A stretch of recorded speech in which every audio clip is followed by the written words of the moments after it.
Welcome to the So Tell Me podcast. This is episode 1 and you want to stay tuned. That's a great introduction. Thank you very much. You've been working on that one. No, What do you want me for? nothing. Get lost.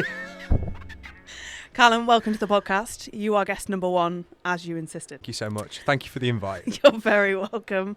You know, we thought it only right that the boss comes on first. So we're going to just have a chat and talk all things Sew Centre. Sounds good. Exciting things coming up. Yep. And yeah, everything about you basically. Sounds perfect. Let's chat all things Sew Centre, Barnyarns, everything. Where did this all start for you? Where did this all begin? Where did it start? So Callum, tell me. No, so tell me. You just said so Callum, tell me again. So tell me. You're the one who told me the brand is So Tell Me, and I'm having to tell you what to say for the brand. So the brand is So Tell Me. Sorry. Okay. So tell me, Callum, where did this all start? Where did this all Barnyarns start? Sew Centre. Okay. Let's start from the beginning. So I'm 31. Excellent. I think that's quite useful just to give you a timeline backwards. So my grandparents, the story started like 40 years ago. They ran a company called Madeira Threads in the UK. They had this big arrangement with Madeira Global. They met the owners at a trade show in Hanover many moons ago. My grandpa was importing semi-industrial multi-needle embroidery machines at the time. They came over to him at the show and said, can we try our threads on your machines? You know, we just want to see how they are, see how they sort of react on them. He tried them on the machines. They worked beautifully at high speeds. They were really good quality. And that kind of struck a partnership from pretty much the end of that show on Sunday with the two brothers and my grandparents. And that's how Madeira UK started. Wow. So they started that business and they operated out of my grandparents' house in Knaresborough. My dad worked for the business, as did my uncle, and I think my auntie was involved as well. So very much a small family business. They picked and packed all the orders out the front room of the house. Wow. And got to the point where they scaled that up, and they eventually had, I think, like 25 members of staff. They moved to Borough Bridge, they moved to Thirsk, and really run a really successful business out of there. And that was obviously all to industry. So industrial threads to big thread brands, which obviously we'll keep off the podcast because we don't want to do any sort of brand endorsements. There's no thread available anywhere. Especially when we're not being paid for it. No. So that kind of really propelled them into the industrial threads of, especially in the UK market. As my dad grew in that business, opportunity presented where they thought there was a massive market with the end consumer for embroidery. So we basically went about a way finding a retail outlet for which we could sell the industrial thread to the end consumer. I had a contact called Adele Bates. She ran a business out of a barn that was selling yarn. Aptly named Barnyarns. Right, yes. And the rest was history.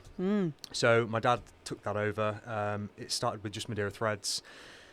He expanded it and did pretty much all brands of threads, accessories, fabrics, you name it, he stocked it. And it was a mail order business in the first instance. So it was all very much call to place an order through a catalogue, that sort of stuff.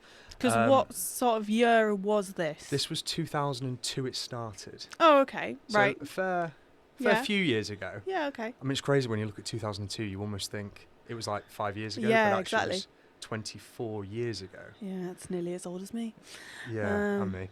So obviously when it started, maybe 2007, 2008, it really started to kind of get some legs. Yeah. Grew, expanded, did all sorts of exhibitions up and down the country, really became a name for themselves. And I think today it's become one of the biggest thread retailers in the UK. So really exciting. So I went and worked for my parents, worked in picking and packing about 12 years ago. I never ever wanted to work for my parents. Really? Yeah, never did. And That's it just happened. very interesting. Yeah, I'm not sure how it happened, but it happened. And before you knew it, I was very much involved in the family business. So why didn't you want to work for family? I think it's one of those. There's probably a bit of a stigma with it, to be honest. You kind of want to go out there and create your own destiny. I always Which arguably you have done. Well, yeah, you would say so. But in terms of at the time, I wanted to. I was really into sales. I really liked going out and speaking to people. I liked selling products. I liked using my air of persuasion to really kind of push a message, and obviously that did well for sales. Yeah. I think an opportunity came where I think I was just between jobs, and I just said I was going to go and help him for 3-4 months, just until I got a new job. And 15 years later, Here we are. So yeah, I was working for my family business, and I actually got approached by Faf sewing machines. Right. So we went to have a chat with Faf, and this was just after COVID, so it was all very fresh. I think we missed the heyday of sewing machine sales. I was going to say, because that really was when sewing just catapulted itself. I had a really good idea where I thought I'd start a sewing machine dealership when it had already passed the peak. Yeah, great. I believe in capturing the opportunity after it's been done. Excellent. So I was quite proud of that one. Good. So we had a conversation with Faf. We got the machines in. When I say we, I got the machines in because that was my thing that I was doing on my own at the time. My dad basically said, look, we'll front it through Barnyarns, you can have a stab at it, see what you think, see how you get on. Right. So we did that for 6 months, and we sold loads of machines. And I think for me, so this was without like physical premises. You were basically working. This was without physical premises, so I was effectively just selling machines to our customer base, but with no idea how I was actually going to support the sale. Right. So it was after 4 or 5 months when you've sold all these machines and it feels great and it's all exciting, and you really feel like you're kind of growing with the brand, and then it all comes crashing down when you realise, oh my god, like, what happens when these people have issues? Yeah. What happens when it goes wrong? What happens when the needle thread is broken? What happens when someone needs support on the machine? And at the time, I didn't know anything. I had a great knowledge on thread and accessories, but machines were completely new. Yeah. So I think as a quite naive 26, 27-year-old, that was quite a big point in time where, I had to basically make decisive action and think, right, okay, what am I actually going to do? Because I need to build a structure of support, because if I don't, I'm going to be in a lot of trouble. So I needed someone who I could trust, someone who had a mechanical mind, someone who was extremely conscientious and extremely intelligent, and I couldn't find anyone. Yeah. So did you notice he started to smile when he started talking about this So I chose the second individual? best alternative, which was my best friend William Steer. Oh. He's going to absolutely hate me for that now. Yeah, he is. So we took, Will was also in between jobs, and we were out having a few beers, and I just said to him, look, how do you feel? And I pitched it to him like that. I said, how do you feel about dropping your tools and coming and servicing sewing machine? And he kind of looked at me and went, you must be joking. Like, I literally couldn't think of anything worse. So that was kind of conversation over, and we kind of just let it run through, and we just finished our drink, and that was it. And then I think a couple of days later, he came back to me and he was like, so about that, like, what's behind that? Like, what's the job? What does it entail? And to be fair, the rest was history from that. So we sat down, had a really serious interview with him. That's hard to imagine when you meet Will, and you will meet Will. I can't imagine that. It wasn't a serious interview, but it was actually quite hilarious. I'd love to recreate that interview, because it was having no boundaries with your best friend and almost interviewing him was a very odd experience. Yeah. So that happened. He got the job. He got the job. Excellent. So anyway, we basically started our operation still under the Barnyarns name.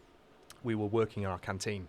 So I had one half of the canteen, a desk with all my stuff on one side, and he had the other side of the canteen where he serviced the machines, repaired them, answered the customer phone calls. We made our lunch.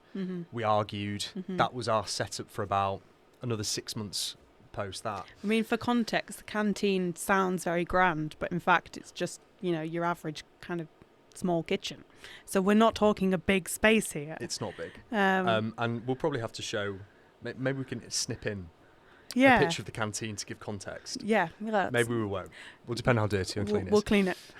Okay, so that's how it all started, and then I think it got to the point where we were running a reasonable operation, and I got to the point where I just couldn't understand why we couldn't make this a much bigger thing. We could turn this into a really exciting venture in its own right. I think Barnyarns had identified itself as a really prominent sewing machine thread retailer in the industry. Absolutely. Really loyal base, amazing customers. He does his John's jokes, he does his newsletters, we go to exhibitions, a really great established business.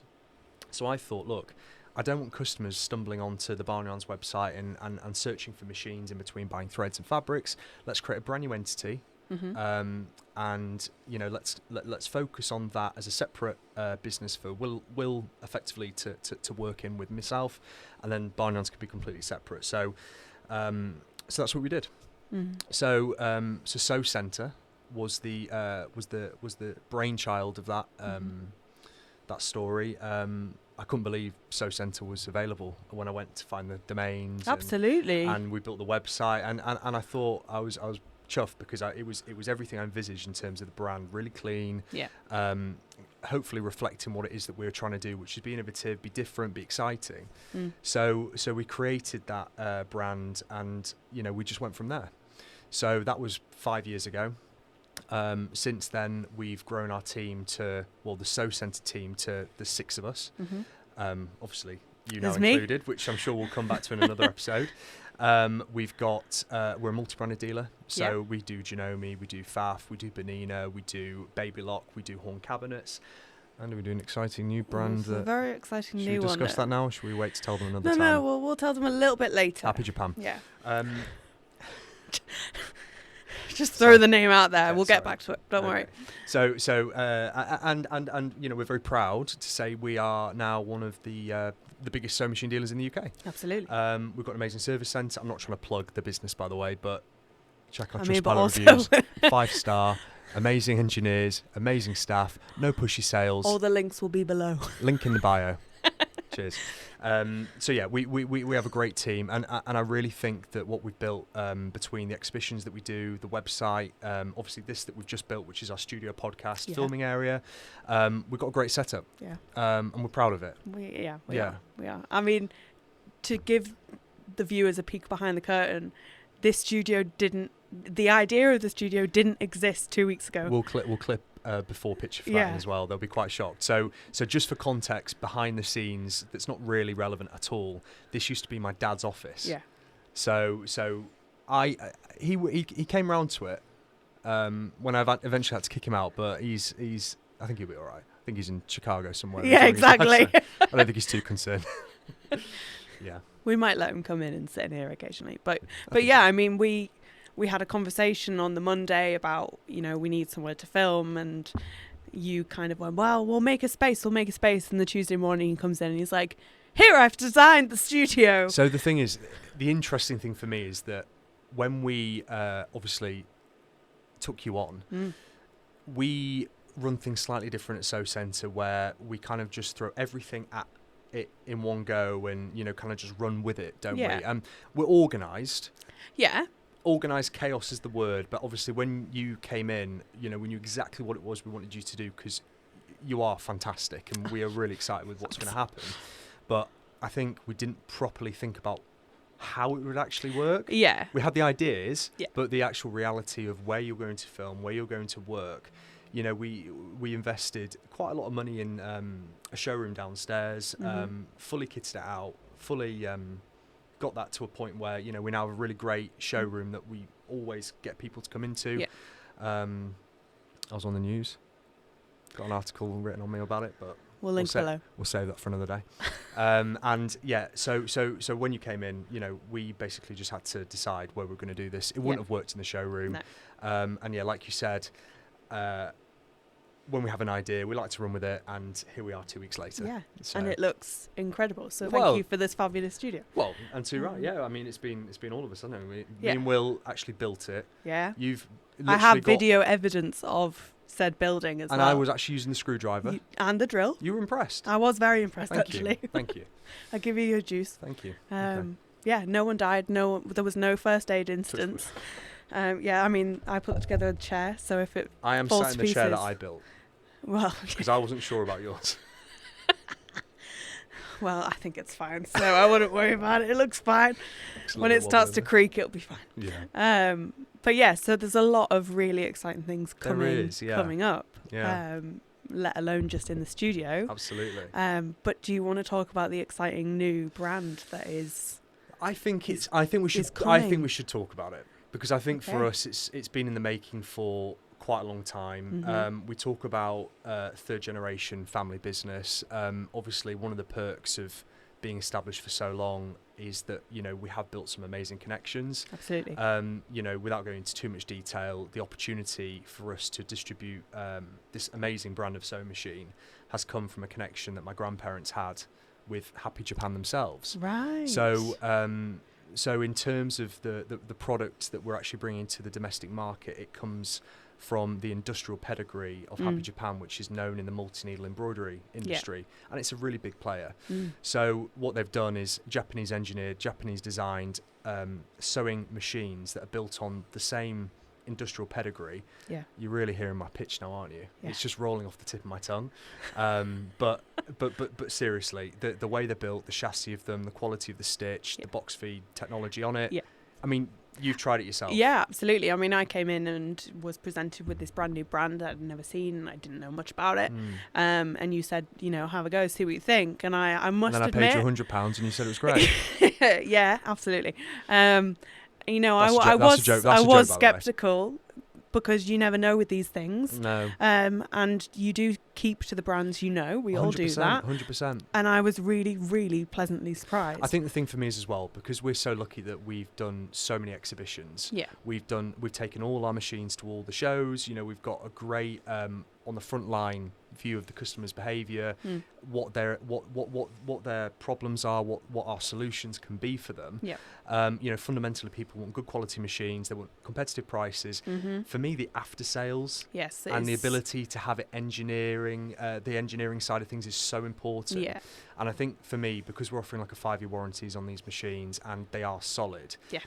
I think they are solid. You can see the passion that comes through when people sell something they actually believe in. Yeah. And that helps. Yeah, I mean, it's really hard to sell something that you don't believe in. 100%. So just, it makes my job much easier. Yeah, exactly. But also fundamentally with the machines and the market that we're trying to get into, you know, we want to get machines into the market where, you know, for example, all of them have the ability to have embroidery. So we're trying to find a way for people to get into embroidery without having to go and spend a crazy amount of money on an embroidery machine that they can add on to their sewing machine. So you can get yourself a really good quality sewing machine, and then if you want to at a later date buy the embroidery module, that's just something you can do. Yeah. So we're trying to get as many people as possible into the industry, into sewing, boycotting fast fashion. Cut that one out. Boycotting fast fashion, upcycling, recycling, start your own clothing brand, Yeah. you know, do your own embroidery. And, you know, absolutely. It's not just for dressmakers and embroiderers, it's also for quilters. Yeah. So we have an amazing following of quilters who want a really good quality sewing machine, Yeah. but they might want to do an embroidered centre panel on the quilt. Yeah. So now you can do that and you don't have to spend a fortune. Absolutely. So, yeah, we're trying to kind of bring this to market. I think we're going to launch at Festival of We Quilts. are indeed, yes. We're still trying to work out how we're going to do the stand because it's a little bit last minute. It's not last minute. We'll be fine. It will look spectacular, but I can just see a fast forward now to post Festival Quilts. Me, I've gone grey. Yeah, literally.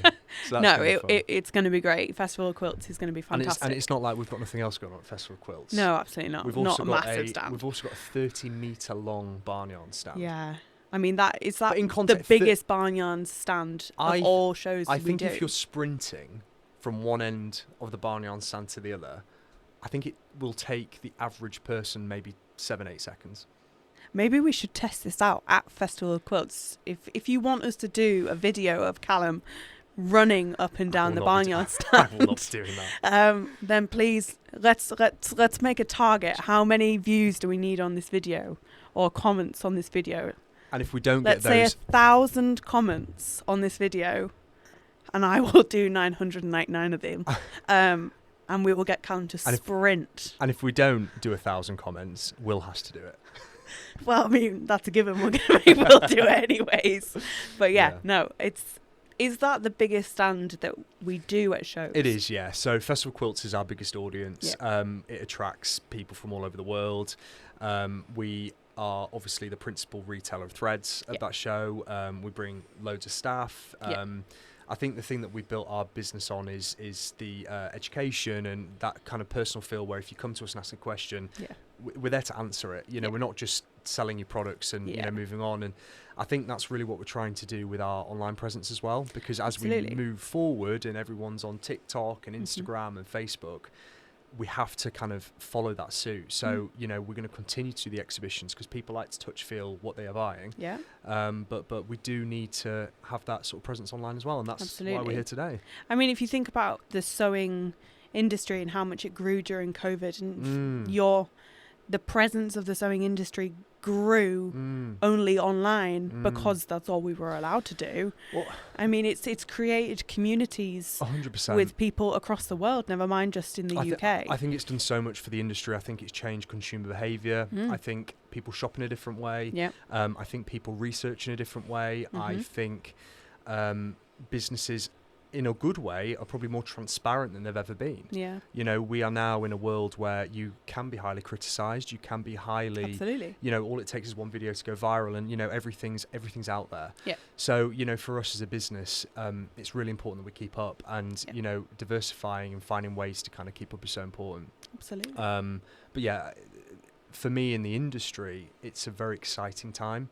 I think it's one of those, I've said to you many times, you know, the amount of times I've been out for a drink with my friends, you know, and you get the old question of, oh, what do you do for a living? Yeah. And you tell them you sell sewing machines. Yeah. And they look at you and you can see it in their face. They're thinking, I really want to start a conversation and carry this on to be polite, but I have no idea what to say to you. Yeah. Because in their head, it's just their great-great-grandma who's got a Singer treadle machine. Or their next question is, oh, I've got a pair of jeans that has a broken zipper. Can you fix it for me? Or, absolutely. And we get it all. But it's part of the parcel. It is. This is why, as well, you know, if we can find a way to innovate the whole industry so people can see what is actually going on behind the scenes, you know, the fact that there is sewing machines to the end domestic consumer that cost £13,000, which is crazy, £14,000 even. Yeah, you know, and that is for a sewing and embroidery machine for a domestic hobbyist that isn't using it for business. Yeah, it's serious business. I mean, that's the most common thing I hear when people are looking at machines that are a considerable budget, and I totally understand it's a lot of money to put down, and everyone's immediate response is, but surely you got to be using that for a business. In a lot of the cases that isn't the case. Look, at the end of the day, whether you're spending £200 or £14,000, you know, the idea is you're getting into sewing, you're getting into a hobby. Yeah. You know, the whole well-being aspect of it is so exciting. It's bringing you joy. Honestly, my partner and a mum knit. Yeah. So when I first sat in the house and was looking on the sofa to them, and I could hear the needles clinking, I was like, what the hell are you doing? You're 24. Why are you knitting? Yeah. So I don't. You probably can't see it on the camera. So I started knitting. So I knitted a scarf. Really? And I held one needle between my knees, and I literally was almost like doing the loop. Oh, what is it? I can't remember. Knit one, purl one. Knit purl. Yeah. So I was doing the knit purl, and I was sat there for like 3 hours, and I did like 25 stitches, but I didn't say a word.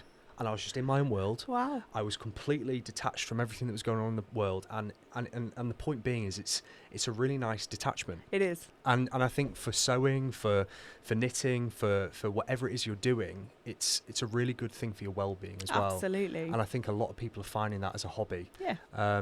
So, you know, whether you're spending £200 or £14,000, it doesn't matter. No. You're getting into a hobby that is actually really productive. It's rewarding. Absolutely. And whether you're dressmaking, quilting or embroidering, you're going to have something at the end of it as well. Absolutely. Yeah. I think what's really interesting as well, and I was having a conversation with someone about this the other day, the fact that AI is changing our world so much at the moment, and really our industry, yes, is going to be changed by AI, but actually AI can't sew for you. I think AI is going to change everything, and I think everything will be done differently. I think the e-commerce experience for customers purchasing will become very uniformed. That probably will be streamlined, quicker, cheaper, which is great for consumer.